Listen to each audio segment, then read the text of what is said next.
Madam, YS Jagan tweet చూసే ఉంటారు కదా. పవన్ కళ్యాణ్ ఇటీవల ఆయన అనారోగ్య పరిస్థితుల దృష్ట్యా సర్జరీ చేయించుకున్నారు, త్వరగా కోలుకోవాలంటూ ఆయన ఆకాంక్షిస్తూ ట్వీట్ చేశారు. అదే సమయంలో గతంలో వైఎస్ జగన్ కు దెబ్బ తగిలినప్పుడు ఆ, కోలుకోవాలని చెప్పి మీరు కూడా ఒక ట్వీట్ చేస్తే మంచిది కదా అని అతని చుట్టుపక్కల ఎవరు అడిగితే, అది ఎవరికి తెలుసు అతనికి దెబ్బ తగిలిందో లేదా కావాలని తానే కొట్టేసుకున్నాడో ఎవరికి తెలుసు అని డైరెక్ట్ గా ఓపెన్ గానే ఒక పబ్లిక్ మీటింగ్ లో ఆయన చెప్పినటువంటి వీడియో ఇప్పుడు వైఎస్ జగన్ ట్వీట్ చేసిన నేపథ్యంలో అది కాస్త వైరల్ అవుతుంది. సో ఎలా తీసుకోవాలి ఈ రెండు పరిణామాలని? సార్, ముఖ్యంగా రాజకీయాలంటే ప్రత్యర్థులుగా ఒకవేళ అసెంబ్లీలో ఎంత మాట్లాడుకున్నప్పటికీ, ఎంత పోట్లాడుకున్నప్పటికీ బయటకు వచ్చే ఖచ్చితంగా సన్నిహిత సంబంధంతో, స్నేహభావంతో ఉండాలనేదే మనం రాజకీయంలో ఖచ్చితంగా నేర్చుకోవాల్సినటువంటి విషయం సార్.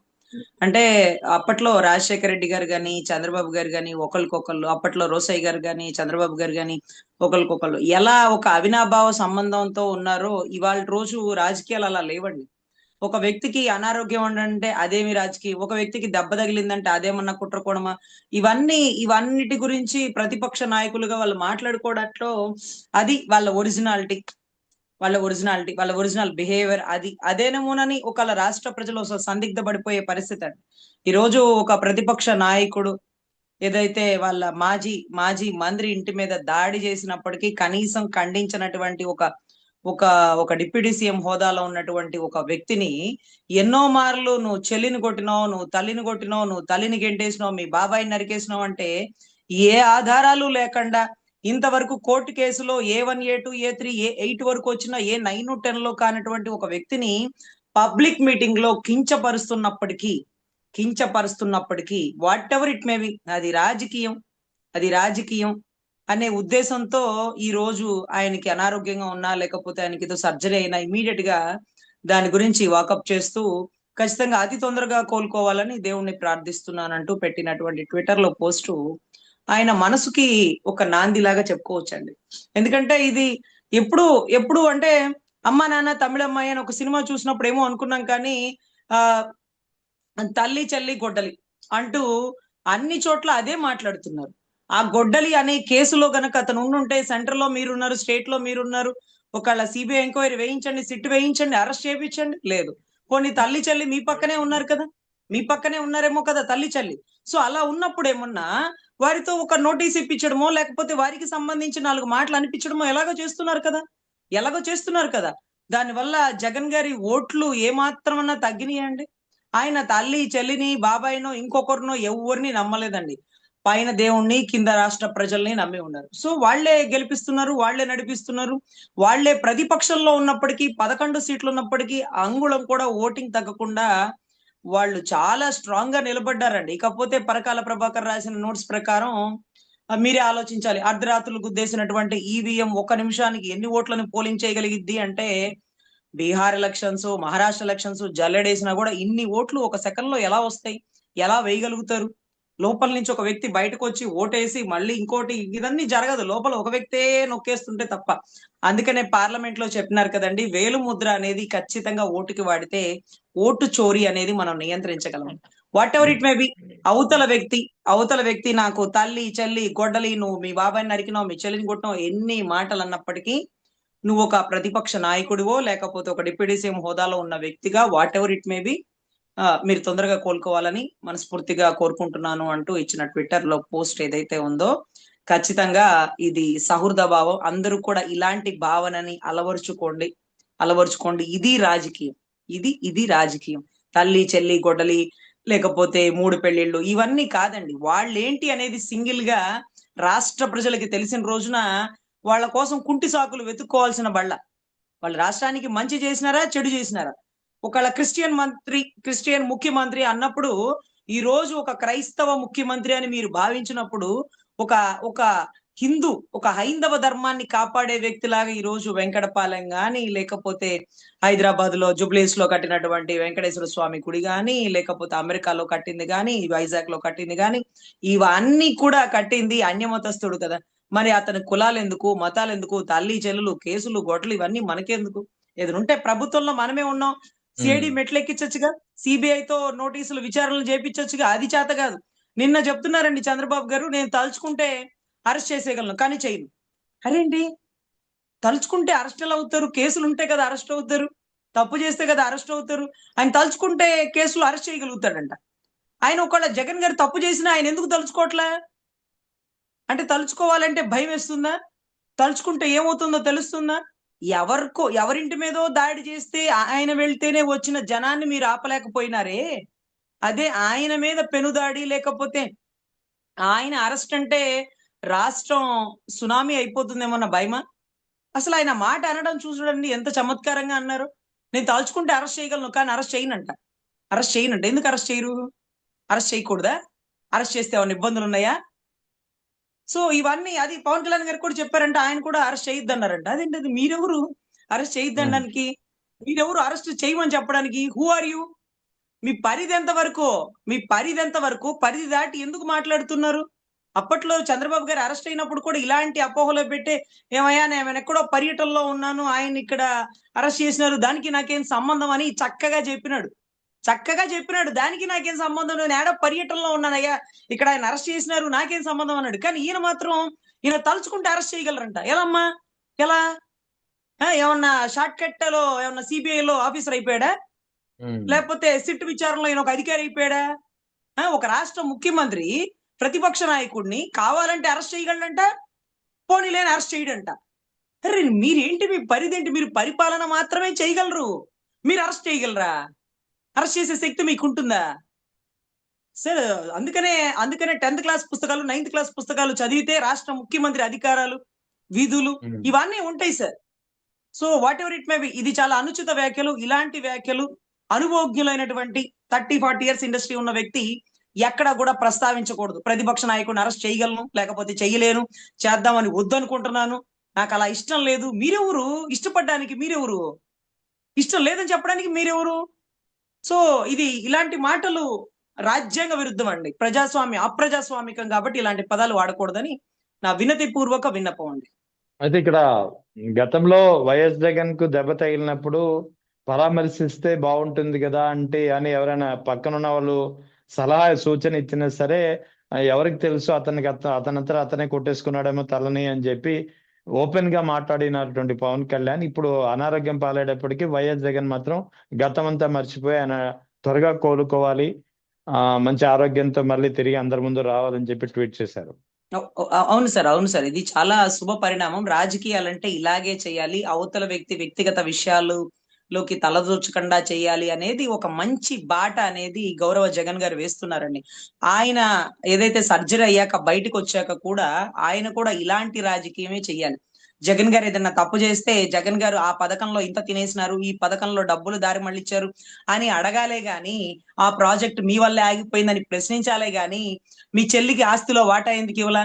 మీ తల్లి మీ ఇంట్లో ఎందుకు ఉండట్లా? ఆ గొడ్డలు ఎందుకలా కనపడట్లేదు? లేకపోతే ఇంకోటి ఇవన్నీ మనకెందుకు? ఇవి సిబిఐ సిట్టు కదా చేయాలా? వాళ్ళకేదైనా ఆస్తిలో వివాదం ఉందనుకోండి, కోర్టులు, న్యాయస్థానాలు, చట్టాలు ఉన్నాయి కదా! అవి కూడా మీరే చేసేస్తారా? చట్టాలు చేసే పని మీరే చేసేసేయండి. సిబిఐ చేయాల్సిన అరెస్టులు మీరే చెయ్యండి. మీరు వద్దనుకుంటే ఆపేయండి. అన్ని మీరే. అంటే ఉమ్. నేనే రాజు, నేనే మంత్రిలో ఒక గనక హీరో చెప్తాడు చూడు అన్ని నేనే అన్నట్టుగా. అట్లా చాలా అనుచితంగా ఉంటాయి సార్. అందుకనే రాజకీయంలా చేయండి. సపోజ్ నేను పోలవరం గురించి మాట్లాడాననుకోండి, వాళ్ళు పోలవరం గురించే సమాధానం చెప్పాలి. అంతేగాని Exactly. రజనీ గారు అలా, రజనీ గారు ఇలా, రజనీ గారు ఆ పార్టీలోంచి బయటకొచ్చారు, రజనీ గారు ఇలా మాట్లాడితే మీకెందుకే? నా ఇష్టం. నేను తప్పుని తప్పు అన్నాను. తప్పు కాదు అంటే మంచా చెడా మీరు ఆన్సర్ చెప్పండి. ఒక వ్యక్తి గురించి ఒక వ్యక్తి అడిగిన ప్రశ్నకి సమాధానం చెప్పలేనప్పుడే ఆ వ్యక్తి యొక్క వ్యక్తిగత విషయాల్లోకి వెళ్తారు ప్రత్యర్థులు. Right. ఆ వ్యక్తి యొక్క ప్రశ్నకి మీకు ఆన్సర్ లేనప్పుడు ఇంకేం చేస్తారు? ఇంకేం చేస్తారు? ఎక్కడి నుంచి వచ్చారు రజనీ గారు? ఏ పార్టీ నుంచి వచ్చారు? నీకెందుకే? నీకెందుకు? పోలవరం ఎందుకు ఆగిపోయింది? పోలవరం ఎప్పుడు పూర్తయిద్ది?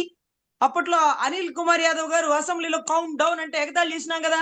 ఇప్పుడు మీరు కౌంట్ డౌన్ అని ఎందుకు చెప్పలేకపోతున్నారు? ఒక డేట్ చెప్పండి. ఓ టైం చెప్పండి. మీ వల్ల అవుతుందా? ఎంతవరకు అవుతుంది? లైవ్ చూపించండి సెక్రటేరియట్‌లో. కూర్చోబెట్టి లైవ్ చూపించండి. ఎంతవరకు జరుగుతుంది? సెంట్రల్ పూర్తి చేస్తానన్నప్పుడు కాదు మేము పూర్తి చేసుకుంటాం. కమిషన్లు కొట్టేస్తాం. కాంట్రాక్టులు తీసేసుకుంటాం అన్నట్టుగా సెంట్రల్ చేతిలోంచి మీరెందుకు నెత్తినేసుకున్నారు? అది ఎప్పుడో పూర్తి చేసి ఇచ్చేది కదా సెంట్రల్. మీరు పూర్తి చేసి ఇస్తానని అందుకనే మోడీ గారు అంటారు, బాబు పోలవరాన్ని ఏటీఎం లాగా వాడతాడు.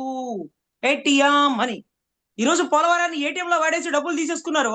ఇప్పుడు పని పూర్తి చేయడానికి డబ్బులు లేవు. మరి సెంట్రల్ ఇస్తుందా? స్టేట్ దగ్గర డబ్బులు ఉన్నాయా? ఎన్ని వేల కోట్లు కావాలి? ఎన్ని వేల కోట్లు కావాలి? ఉన్నాయా? ఖజానాలో మంచి మనసు ఉంది కానీ ఖజానాలో డబ్బులు లేవని మీరే కదా సార్ చెప్తారు. సంపదని సృష్టించండి, అమరావతిలో తవ్వండి, ఓ పక్క నుంచి ఏమన్నా వస్తుందేమో, సంపద బయటకు వచ్చిద్దేమో. ఆ సృష్టించే అనే పదం చూడండి ఎంత భూమ్రంగా తిరుగుతుందో. ఈ రోజు ఎలా అబ్బా సృష్టిస్తారు? ఈ రోజు తవ్వితే నీళ్లు వస్తున్నాయి కానీ నిధులు నిక్షేపాలు రావట్లేదు ఏంటి? ఉమ్, అమరావతిలో తవ్వితే నిధులు నిక్షేపాలు కదా రావాలా, నీళ్లు వస్తున్నాయి ఏంటి?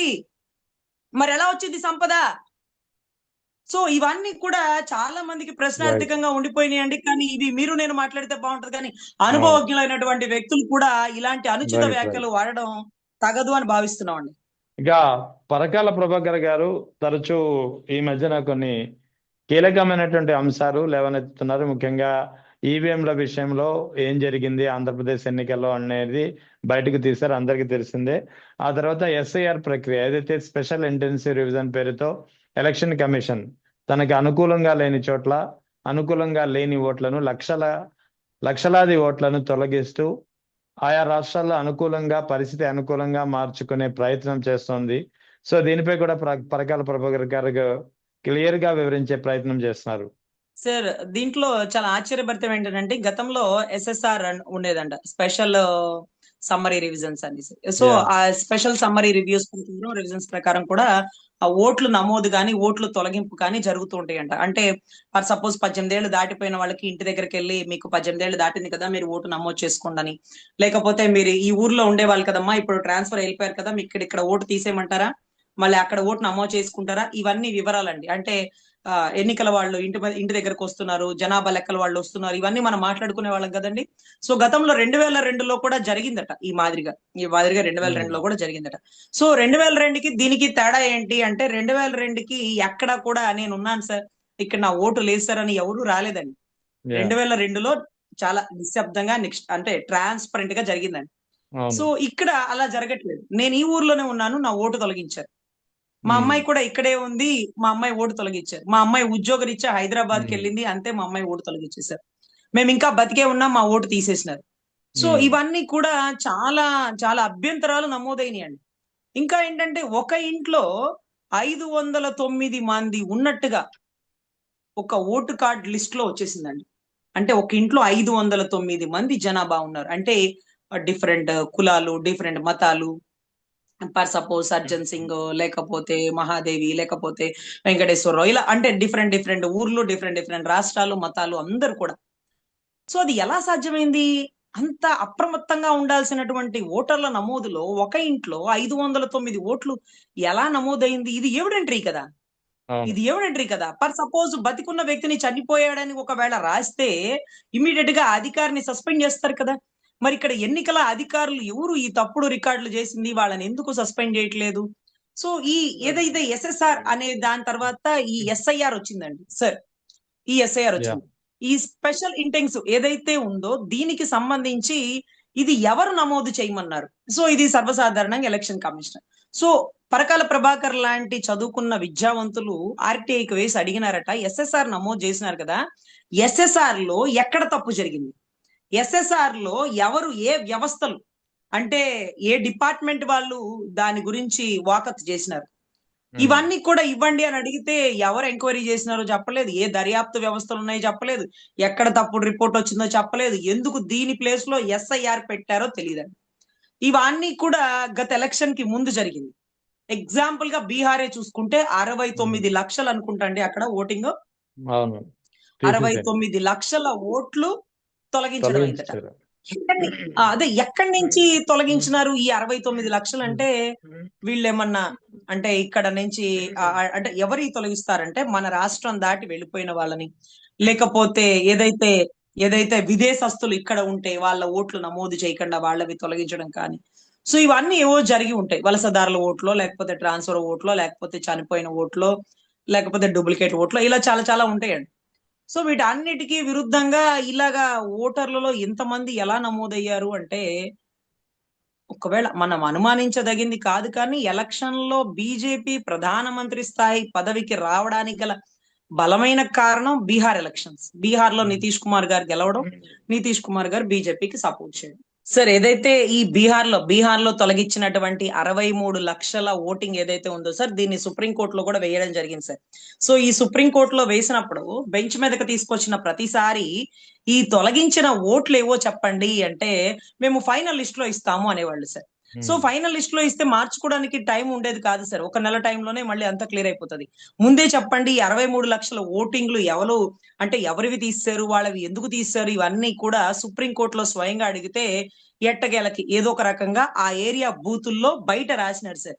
అంటే సపోజ్ స్కూల్లో పాస్ అయిన లిస్టు, ఫెయిల్ అయిన లిస్టు బయట ఎలా పెడతారో ఆ బూతుల్లో ఈ ఓట్లు తొలగించడం అనేది తీయడం జరిగిందని రాసినారు సార్. సో ఈ మాదిరిగా సుప్రీంకోర్టులో ఓట్లు తీసేస్తున్నారు, ఓట్లని రక్షణ కల్పించండి అని అడుక్కోవాల్సిన అవసరం ఎందుకు వచ్చింది సార్? ఏమనంటే 2002లో కూడా ఇలాగే జరిగింది కదా. అంటే 2002లో ఎప్పుడు మేము ఉన్నాము, మా ఓటు లేదని ఎవరు రాలేదు సార్. మా ఓటు ఎందుకు తీశారని ఎవరు అడగలేదు సార్. ఎప్పుడు కొత్త ఓట్లు నమోదు చేయించుకునే వాళ్ళు. 18 ఏళ్ళు దాటింది, మా అమ్మాయి కోటు రాయండి, మా అమ్మాయి కోటు రాయింది, మా ముసలాం చచ్చిపోయింది, మా ముసలాంకి ఓటు తీసేయండి, ఇలా ఉండేది సార్. కానీ మేము ఉన్నాం సార్, మా ఓటు తీసినారు సార్, మేము ఇక్కడే ఉన్నాం సార్, మా అడ్రస్ మార్చేసినారు సార్, ఇవంతా లేవండి. ఎస్ఏడిడి అనేది ఒకటి పెట్టినారండి. ఎస్ఏడిడి దాని ప్రకారం ఇక్కడ షిఫ్టెడ్ గానీ, ఎస్ అంటే షిఫ్టెడ్ గానీ, తర్వాత ఏ అంటే ఆబ్సెంట్ గానీ, లేకపోతే ఇక్కడ డెడ్ గానీ, ఏదైతే డి ఫర్ డెడ్ గానీ, ఇక్కడ డూప్లికేట్. సో ఈ రకంగా ఉన్నటువంటి ఓట్లని మాత్రమే తొలగిస్తూ ఏ మార్పులు చేర్పులు చెయ్యాల. కానీ చాలా దారుణంగా విదేశాల ఓట్లు, చొరబాటుదారులు ఓట్లు అంటూ తొలగించినాము అంటే ఈ 63 లక్షల ఓటింగ్ ను ఎందుకు తొలగించినారు అనేది ఈ రోజుకి రిపోర్ట్ ఇవ్వలేదు సార్. మనమేమనుకోవచ్చు అంటే ఆ ఓట్లు ఉండడం వల్లే, ఆ తొలగించిన ఓట్లు అన్ని ప్రతికూల ఓట్లు, మనకి పడేవి కాదు, అవి తీసి పడేద్దాం, కొత్తవి రాసి పడేద్దాం, లేకపోతే దొంగ ఓట్లు వేసేసుకుందాం. అందుకనే ఈవీఎం లో వేలుముద్ర ఉండాలి. ఈ ఓటు నమోదులైన ఎలక్షన్ కమిషనర్ అండి, ఎలక్షన్ డిపార్ట్మెంట్ లో గతంలో అంట పరకాల ప్రభాకర్ గారి సీనియర్లు చాలా మంది ఉన్నప్పుడు, చాలా అనుమానాలు ఉన్నప్పుడు, కొన్ని చోట్ల ఓట్లు తొలగిస్తున్నప్పుడు, కొన్ని చోట్ల ఈవీఎం లో ఒక సెకండ్ కి 4-5 ఓట్లు ఎలా పడినాయి అని అడగడానికి కొంత లెటర్ రాసుకొని వెళ్ళి ఇచ్చేవాళ్ళట. ఆయా డిపార్ట్మెంట్ కి తీసుకెళ్లేవాట, డిపార్ట్మెంట్ కి ఇచ్చేవాళ్ళట, రిసిప్ట్ ఇచ్చేవాళ్ళట, దానికి సమాధానం ఇవాళ కాకపోతే ఒక నెల రోజుల్లోనే చెప్పేవాళ్ళట. ఇప్పుడైతే మీరు జైల్ గోడ ఉంటది చూడండి, జైల్ గోడలో ఎవరన్నా వచ్చినప్పుడు చిన్న విండో ఓపెన్ చేస్తారు చూడండి, ఆ మాదిరిగా తీసి ఆ ఏదైతే మనం ఇస్తున్నటువంటి కంప్లైంట్ గానీ, పేపర్ స్టేట్మెంట్ కాపీ గానీ తీసుకుంటున్నారు, వెళ్ళిపోతున్నారట. సో ఇక్కడ అకౌంటబిలిటీ అనేది ఎలక్షన్ డిపార్ట్మెంట్ ఎందుకు చేయట్లేదు? ఒక ఇండిపెండెంట్ బాడీ ఎవరి మీద డిపెండ్ అవుతుంది? ఇండిపెండెంట్ కదా. సో ఇవన్నీ కూడా పరకాల ప్రభాకర్ గారు సంధించిన ప్రశ్నలన్నీ అక్కడ బీజేపీ గెలవడానికి, లేకపోతే బీహార్ లో నితీష్ కుమార్ గారు గెలవడానికి, నితీష్ కుమార్ గారు సంఘీభావం తెలపడానికి, అదే మాదిరిగా మన ఏపీ రాష్ట్రంలో కూడా చాలా ఓట్లు తొలగించినారు, కొన్ని చోట్ల ఓట్లు వెయ్యనివ్వలేదు. ఇవన్నీ కూడా వీళ్ళిద్దరూ లేకపోతే ప్రధానమంత్రిగా నా స్థాయిలో ఉండేవాళ్ళు కాదు. వీళ్ళిద్దరికి ఎవరు సపోర్ట్ ఉంది అంటే ఒక ఆటోమేటిక్ గా మనం మోడీ గారి సపోర్ట్, ఎన్డీఏ సపోర్ట్ అంటాం. సో ఇటువంటివి పునరావృతం కాకుండా మా ఓట్లు తీసేశారని సుప్రీంకోర్టు మెట్లు ఎక్కకుండా బీహార్ గెలుపుకి అవసరమైనటువంటి 63 లక్షల ఓట్ల తొలగింపు, ఇవన్నీ కూడా మనం రెక్టిఫై చేసుకుంటే ఎలక్షన్ డిపార్ట్మెంట్ ఇండిపెండెంట్ గా ఉండాల్సిన బాడీ దేని మీదో డిపెండ్ అవుతుంది. ఈ ఎస్ఐఆర్ అనేది ఎవరు తీసుకొచ్చినారు, ఈ ప్రతిపాదనలో నిజం ఎంత అబద్ధం ఎంత అంటూ అకౌంటబిలిటీగా, ట్రాన్స్పరెంట్ గా లేని పక్షంలో ఖచ్చితంగా ప్రజాస్వామ్యంలో అవసరమైనదే ఓటు, ఆయుధం లాంటిదే ఓటు, ప్రశ్నించేదే ఓటుతో. అటువంటి దాన్ని ఈ రోజు నిర్వీర్యం చేసేస్తే వ్యవస్థలు ఎలా నడుస్తాయని ఒక సందిగ్ధ ప్రశ్న సార్.